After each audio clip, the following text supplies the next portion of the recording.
Nagkarambulan kanina ang dalawang magkalabang grupo sa Manila City Jail. Ang away nagsimula pa raw kahapon sa gitna ng laro ng basketball. At mula sa Manila nakatutok live si Jamie Santos. Jamie? Ivan Pia, 8 ang sugatan matapos ang rumble ng dalawang grupo dito nga sa loob ng Manila City Jail.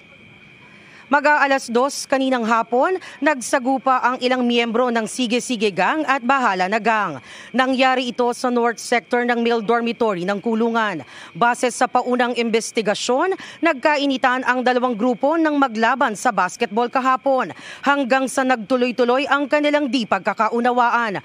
8 persons deprived of liberty ang sugatan. 6 sa kanila ang binigyan ng paunang lunas saka itinakbo sa ospital. 2 naman ang nanatili sa kulungan at doon na ginamot para sa kanilang minor injuries. Mabuti raw at alerto ang kanilang mga duty personnel kaya agad na awat ang dalawang grupo.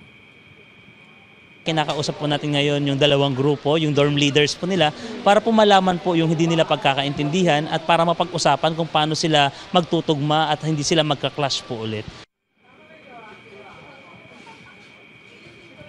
Magsasagawa pa ng investigasyon kaugnay sa gulong nangyari nga sa loob ng Manila City Jail. At yan ang latest mula rito sa Maynila. Balik sa inyo.